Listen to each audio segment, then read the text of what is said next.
Yes, sir. Okay. I'm going to do my best to, do my best to ask you questions that call for yes or no answers. If for whatever reason you can't answer a question yes or no, will you just let me know and I'll do my very best to rephrase it? Okay? Yes, sir. Can everybody hear him okay? Thank you. Thank you. Okay. Would you concede to me, Sergeant Lidstrom, as an accident reconstructionist and investigator, that each case is important?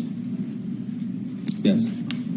No one case is more important than any other. You'd agree with that, correct? Yes. Regardless of who the involved motorists are, right? Correct. Regardless who the decedent is. Yes? Correct.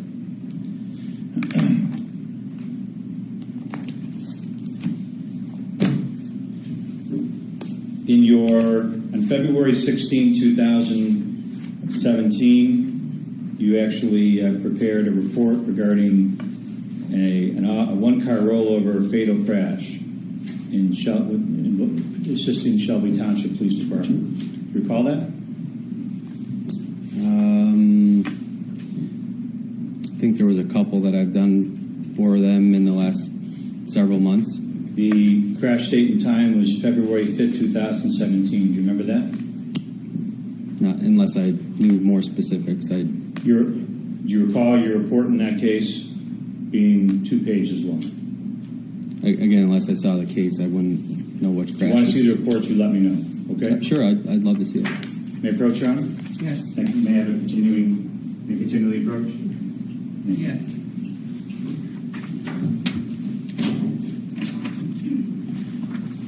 Just for the record, these are your last 10 reports, I believe, from February to April.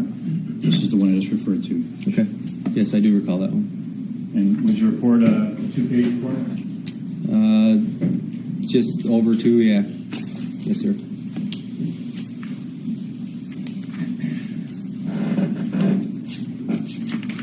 In April of 2017, you investigated assisted West Bloomfield Police Department in a car and motorcycle crash investigation. Do you recall that?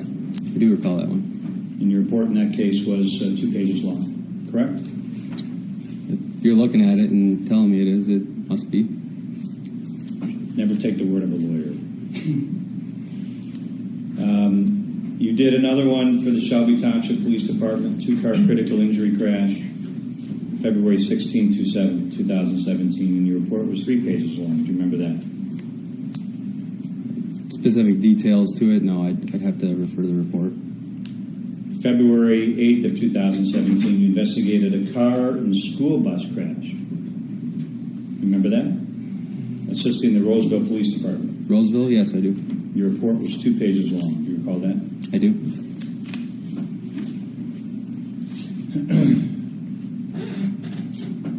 January 4th of 2016, you assisted, February 7th of 2017, you wrote a report assisting the Warren PD with a car and tractor semi-trailer accident. Do you recall that? No, I don't. I'd have to look at the report to see specifics. Call investigating a 2-car fatal crash at MSP Metro North on February 22nd, 2017. Without more specifics as to location and... How about March 10th of 2017, assisting the Warren Police Department in a motorcycle versus car fatal crash? Do you remember that? I do remember that, yes. That report involving a motorcycle fatal crash was 3 pages long, right? Again, without looking at it, I can't verify that. Do you want to see that to verify that? If you're saying it's 3 pages, it's 3 pages, sir. The report that you prepared in this case involving Trooper Wolf was was 16 pages long, right? Yes, sir.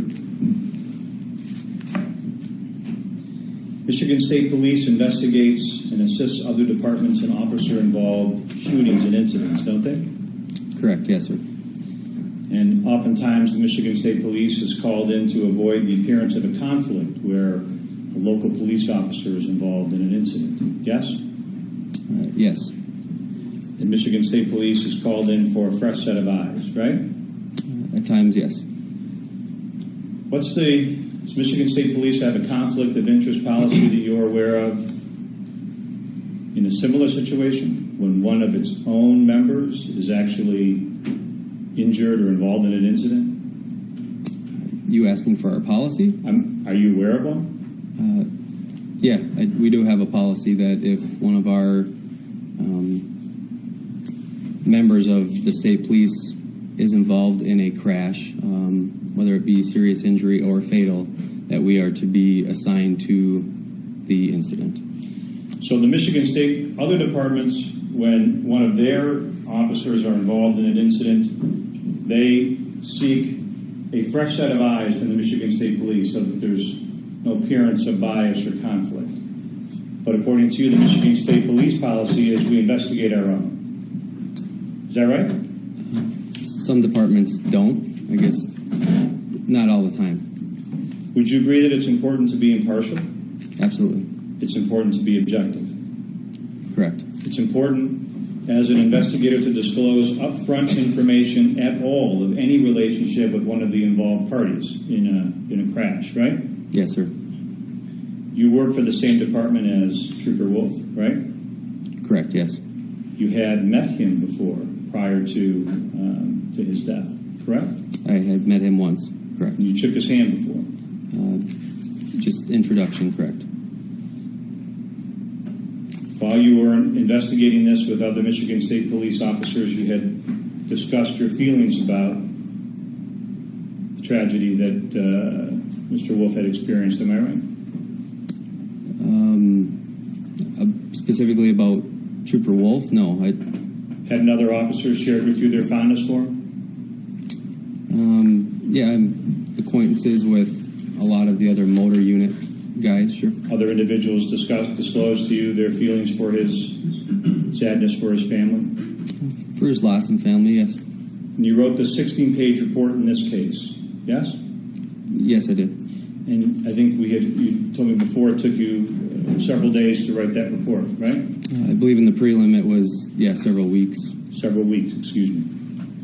It gives you time to think about what to put in the report, right? One of the reasons, sure. Well, I'm just saying you have time to edit it, review it, make sure that it contains the information you want it to contain, right? Correct. Make sure it contains all appropriate and necessary disclosures. True? Yes, sir. And in that report, 16-page report, you never once indicated that you knew Trooper Wolf personally. Isn't that true? I didn't know him personally. You never once indicated you'd met him. Pardon? You never once in that report indicated that you had even met him. No, sir. You never once indicated that you and any other members of your department had discussed their fondness for him or had discussed their sadness for his family. True? That is correct, sir. There's no disclosures of any kind in your report. Am I correct? That is correct. Now, you didn't remove yourself from the investigation, nor did the Michigan State Police, right? Correct. Other departments do have accident investigation crews, don't they? Yes. The Sheriff's Department has one? Yes. Wayne County has one? The Sheriff's Department, I'm not sure if they do. The FBI has one? I don't know of it, but maybe. NTSB has one, NHTSA has one. Sure, right? the federal agencies, correct. Did you recommend at any point in time, because of the potential of the relationships between the Michigan State Police and Trooper Wolf, that anybody else in the department actually get involved in the investigation? No, sir. How about oversee your work? Would you recommend anybody else to come in and oversee your work to ensure objectivity and impartiality? Outside of peer reviews with my counterparts, along with Sergeant Lucidi, who was out there, and Sergeant Stone, no. But those are also fellow Michigan State Police. Correct, sir. Yes. Would you agree that handling the investigation in this case, given the fact that you're a Michigan State Police officer, had at least met him on one occasion, discussed the tragedy of it all, that created a conflict of interest? No, I don't think so, sir. Do you concede that it creates at least the appearance of a conflict of interest? Appearance? Sure. When I say appearance, that means that just because of the relationships, the appearance of a conflict means that others could call into question whether you're doing everything impartially or objectively, correct? Correct. And despite the fact that you know that there's an appearance of a conflict, no other agency, no other department is called in to oversee, give a fresh set of eyes to this investigation, correct? No, sir. Michigan State Police investigated its own. Yes, sir. You consider yourself a scientist, I assume, right? In a way. I wouldn't consider myself a scientist, I guess. But you use science. Correct. Okay. And you consider the reconstruction of an accident scientific. I mean, it is a scientific endeavor, correct? Sure. And you know what the scientific method is, right? Not verbatim, but... Do you know any parts of it? It's been a long time since school, so... Again, Okay. I can't... See if this helps refresh your recollection, okay? The scientific method, you define a question, right? Yes? That's the first part? You gather information and resources, right? Yes. You form a hypothesis that explains the observations. You're nodding that. This is coming back to you? Correct. You perform experiments and collect data, attempting to test the hypothesis, right? Correct. You verify the data, right? Yes. Analyze the data. Yes? Yes. Interpret the data and draw conclusions. Yes. And then you publish, right? Yes. Okay. And scientists use peer review or technical review or industry reports, training, education. They use all variety of information to assist them, right? Yes. And part of that process is verification, and verify your results, right? Sure. Okay. Would you agree verification in the scientific method doesn't include trust me, right? Sure.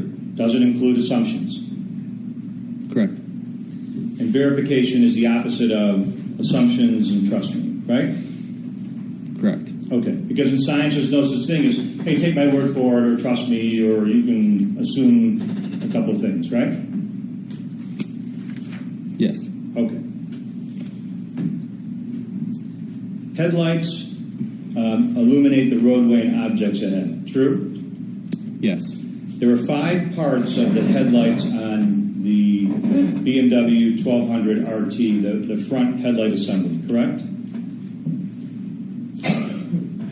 Yes, I guess if you're going to count the 2 We're going to low count beams. the whole thing, then we'll work Okay. into the middle. Yes. And then there are actually 2 headlights, right? 3 headlights, 2 low beams, 1 high beam. 2 low beams and 1 high beam. When you got out to the scene on August 28, 2015, you would agree with me that none of them were flickering, right? No, they weren't. And I assume, again, because we deal with science and not speculation, you checked the bulbs, you checked the housing, correct? Not at the scene, but afterwards, correct. Yes. Okay.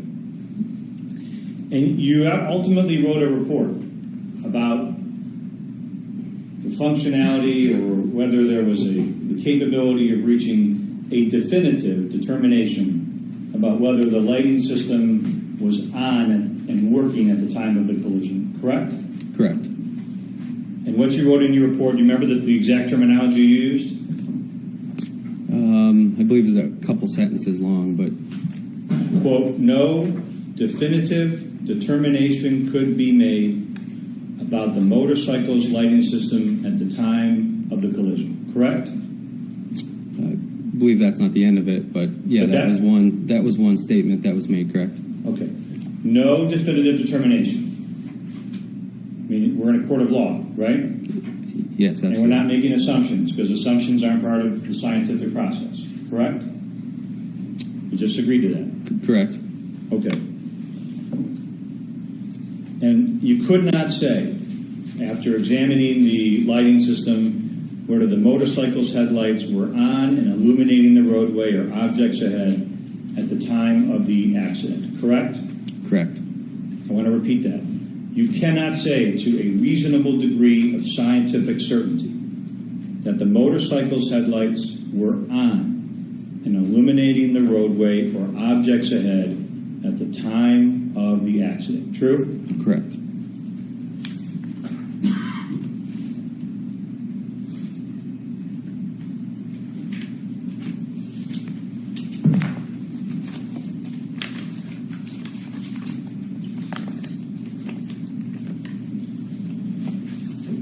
Now there was a discussion about this, about an override toggle. Do you remember that? Yes, sir.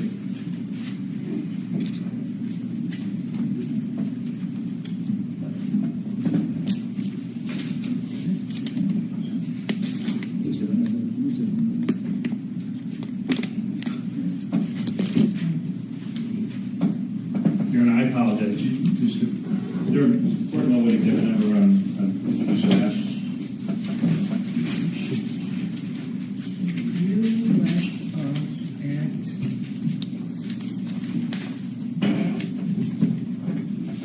T was a Dixie Highway photo. Okay. T is in town. And Sergeant Lidstrom, you understand that one of the things that it is, in a criminal case, the defendant doesn't have the burden to prove anything. You know that, right? Yes, sir. Okay. And the state bears the burden of proof beyond a reasonable doubt. You know that, right? Yes. Okay.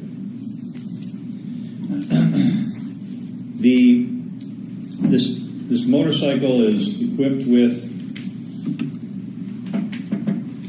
an override toggle, right?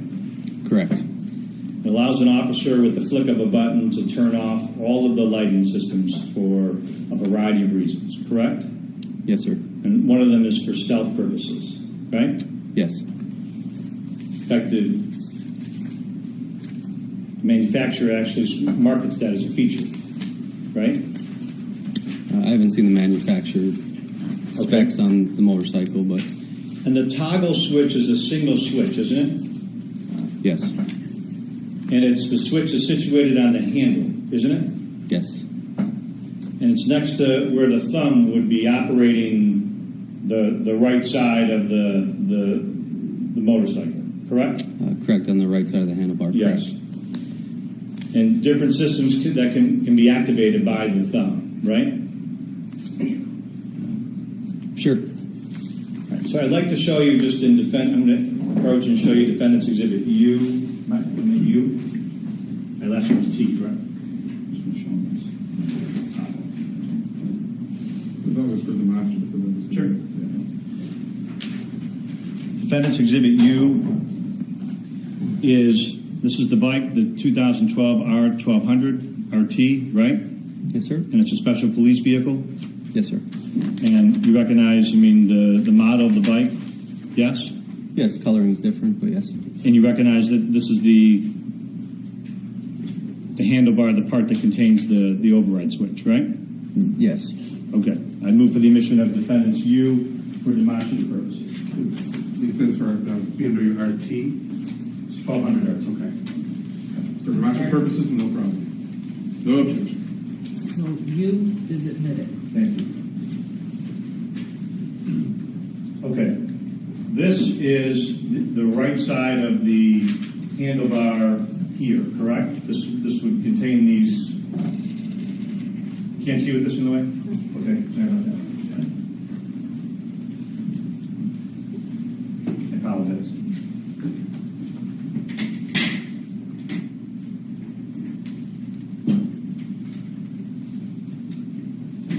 This is the right side of the handlebar, correct? With these toggles? It appears to be. Okay. And this on top is this override, is that right? Yes, I believe so. Okay.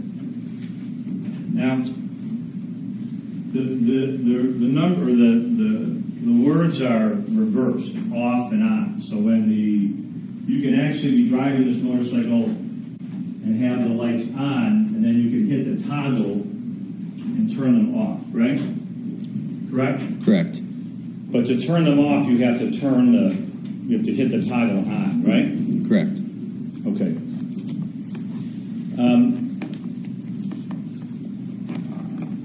So with the flick of a button or a switch, you could literally just change the entire lighting system of the bicycle, right? Yes. Yes, sir.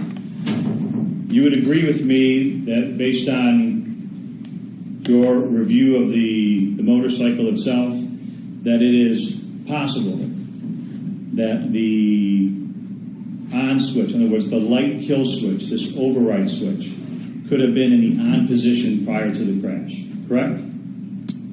Sure, at any given point, sure. And based on that it's possible that prior to the crash, that if it was in the on position, it means the lights of the vehicle, the actual front headlights that illuminate objects in front, would have been off, right? Everything would have been off, including the tail lights. Correct. Correct, yes. Okay.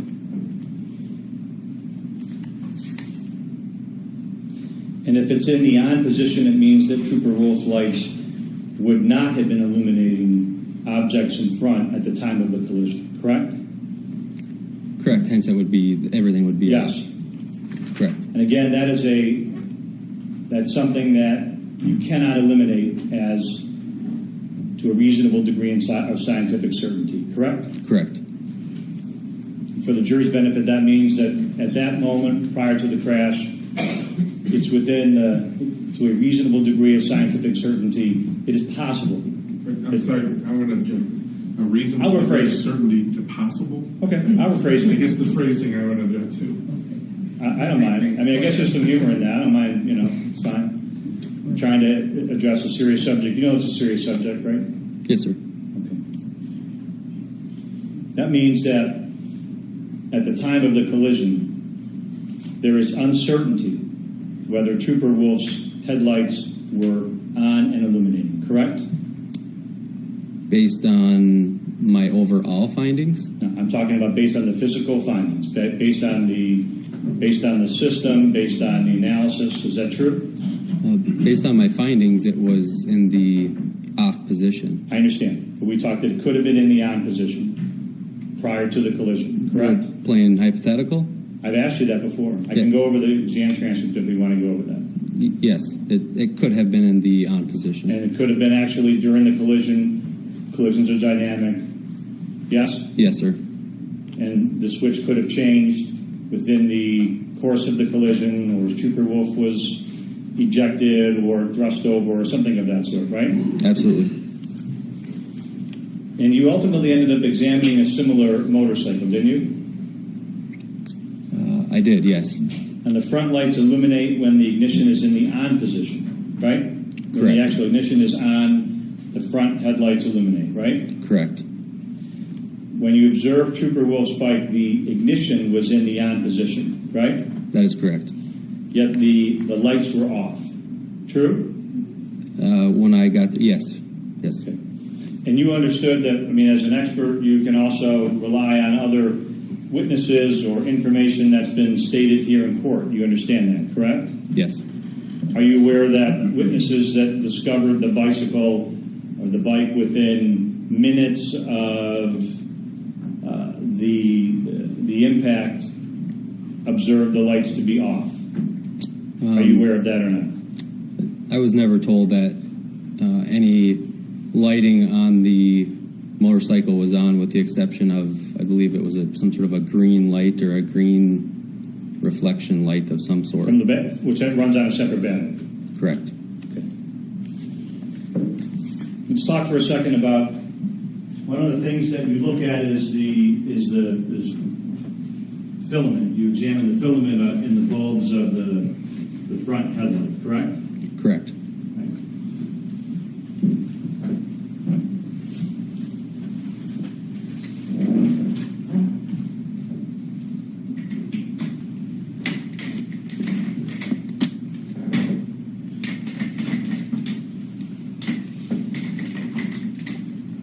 So you described for the jury the idea, kind of how the filaments generally look, and and what you're looking for when you do this sort of filament analysis, right? Correct. Okay.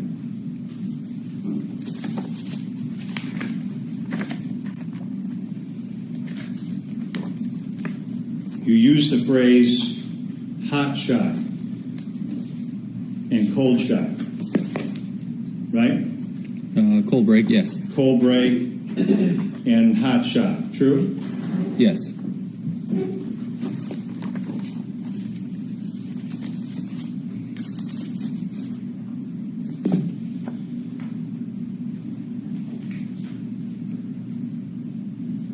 So I just want to see if we can illustrate for the jury what. Just want to illustrate for the jury, if we can, see if you agree with me about what this looks like. Okay. So generally speaking, you have a. Can you see this? Okay. Yes, sir. You have a. I mean, there's a bulb. I won't draw the bulb, but you have essentially a wire in the bulb, the two wires that connect, and then there's a coil that goes between here, correct? Correct. I'd call the vertical ones posts. Posts, and this is a coil. And it's generally when it's in the off position, or when it's just in a stationary, the light is not on, it looks like this. It's kind of tightly wrapped, right? Sure. Okay. When it's actually, you said when the lights are on, the coil ends up stretching or bending, right? No. This is how the coil looks when it's actually on, isn't it? No, that's not correct. Okay. And let me see if I can further flesh this out. When the coil is actually hot or it's lit and there's an impact, the coil can be bent. So if you're saying this is the way that the coil would look when it's hot, it would stay in this shape here. Is that what you're saying? That's what it would look like if it was not lit, brand new in a store. That's what it's going to look like. The first day you put it in there, that's what it's going to look like. If you could observe it without the light intensity, that's still what it's going to look like when it's on. Okay. And one of the things that investigators look for when they're analyzing the filament is whether the coil is bent in this way, correct? In which way? Whether after an impact, whether the coil looks like this, whether it's bent or it's... Yes. Okay. And where the coil is bent in this way after an impact, when you go look at a bike, this is consistent with the filament or the light having been on or illuminating at the time of the impact, correct? That is correct. Okay.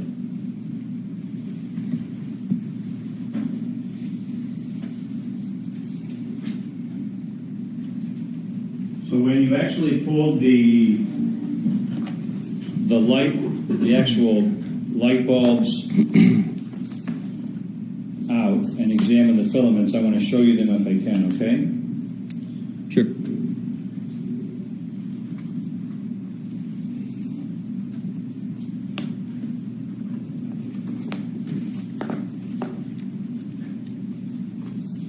I'm going to show you what I marked as defendants. I think should be V, right? W, X, right? May I approach, Your Honor? Yes. Take a look at these three exhibits, which are V, W, and X. And tell me whether you recognize those as the actual filaments that you examined.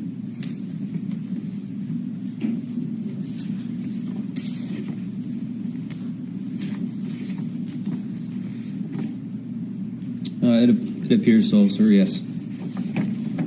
Would you agree with me? So first I'm going to move to admit the defendant's exhibits V, W, and X. Any objection? No, he says it appears so. I mean, obviously with that. I'm sorry? No objection. It says it Okay, appears. V, W, and X are admitted. Yes. So would you, I'm just going to put them up on the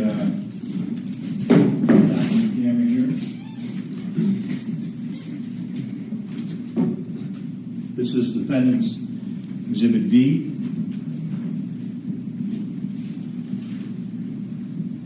Do you see defendant's Exhibit V? Yes? Yes, sir. This is the filament, Correct, yes. and it's not in that spread out, bent fashion like we discussed. Correct. Correct. The coils appeared shiny and they were evenly spaced. And this is W, same shape, correct? Correct.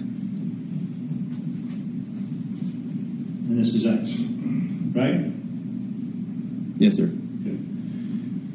All are consistent or inconsistent with what we call this sort of hot shot, which is that the coils are, at the time of impact or collision, that because they're hot, they actually bend, correct? That they're consistent with it? No. They're inconsistent. Oh, right? I thought you said consistent. No. They're inconsistent. They appeared normal, not having hot shock. Yes. They're consistent with the actual coils not having been on at all, correct? As a normal appearance of a light bulb, correct. I'm saying, just answer my question if you could. They're consistent with the filaments not having been illuminated at the time of the impact, correct? I guess it's hard for me to answer that yes or no. You certainly know they're not this.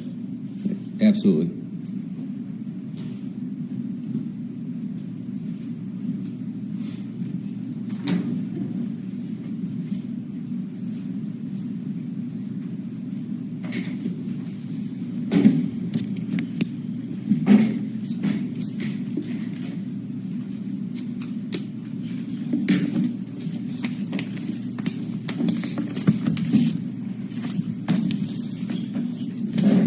Would you agree with me that I just want to sort of talk about the point of impact that you determined was in the right lane of travel on Dixie Highway, correct? I would say area of impact. The area of impact, in the right lane of travel. We've talked about the shoulder, we've talked about the gore, right? Correct. The shoulder and the gore are to the right and north of the area or area of impact, right? Yes. Okay. So, see if you follow me here. We can put up a board if we need to. We might need this just to kind of illustrate this.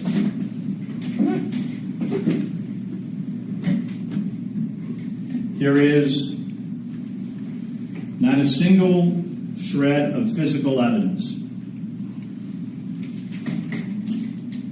to support the theory that at the time of the, you all see this, okay? Yes? Yes. Yes. Okay. At the time, there's not a single, am I blocking it a little bit? Yikes. Okay. I'm just going to position these. Yes. Sure. There's not a single bit of evidence to support the theory. If this just, for demonstrative purposes, is the Jetta, and this is the trailer, and this is the motorcycle, that Mr. Warren was in the left lane of travel and swerved in front of Trooper Wolf, who was in the right lane of travel, correct? Correct. That did not happen. There's no evidence either, not a single shred of evidence to support that Trooper Wolf was actually getting onto the highway in this entrance lane, and that Mr. Warren went in front of him there. Am I correct? Correct. Okay. We'll talk about this in a second.